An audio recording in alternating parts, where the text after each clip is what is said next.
When the Torah in Vayikra Perek Yud Tes Pasuk Yud Ches discusses the mitzvah of loving another Jew, it doesn't say V'ahavta L'reacha, to simply love your fellow Yid. Rather, it says V'ahavta L'reacha Kamocha, to love another Jew the way you would love yourself.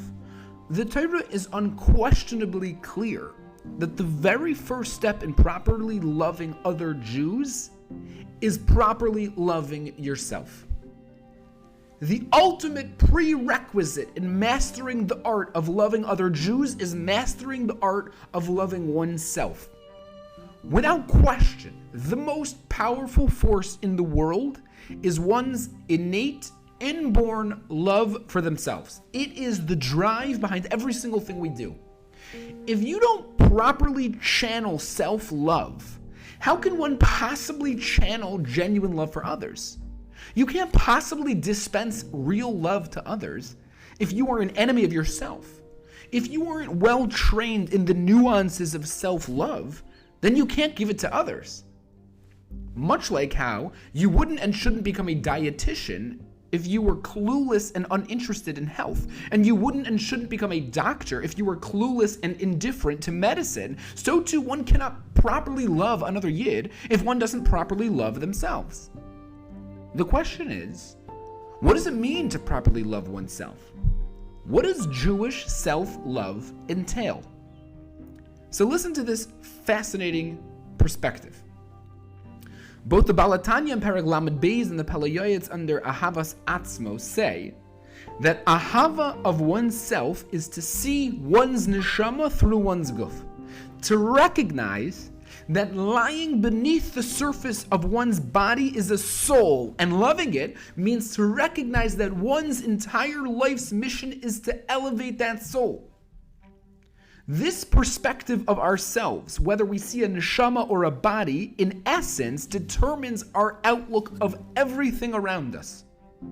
Whether we see ourselves as bodies or as souls determines how we view our money, our clothes, our cars, our houses. If we see ourselves as souls, as pieces of divinity, then our money is a means to uplift it. Our house is a place where our souls can be safe and spiritually happy. Our car is a means to drive our souls to do mitzvahs and chesed. But if we view ourselves as mere physical bodies, as mere machines that produce pleasure, so then our life becomes a chase of material or physical or emotional pleasure. My car becomes an extension of me and I use it to show off my status. My house needs to contain as many luxuries as humanly possible to maximize my pleasure. My money is a way to exploit my body's pleasure, and therefore amassing it is my entire life's purpose.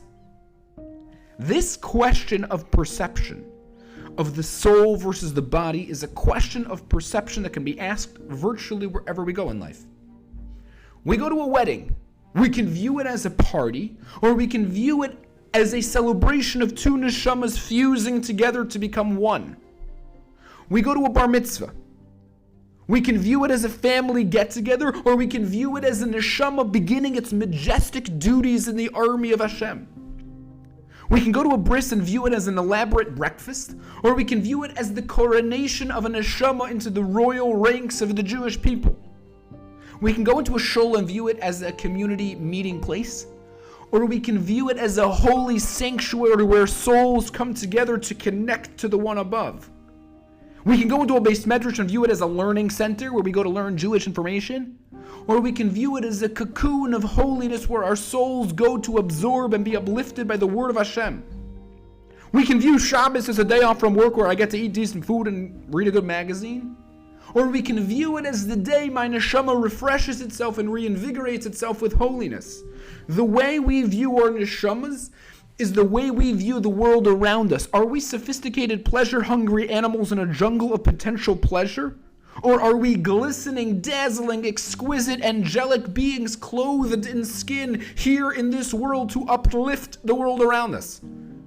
Only when I see myself as a soul, as a neshama, as a piece of Hashem, as a spark of divinity, can I begin to genuinely love myself.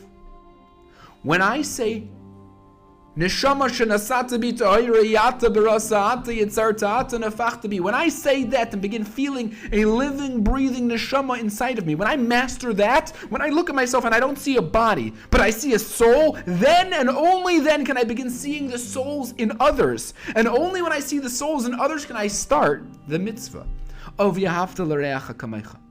Honoring others begins with honoring yourself. Respecting others begins with respecting yourself.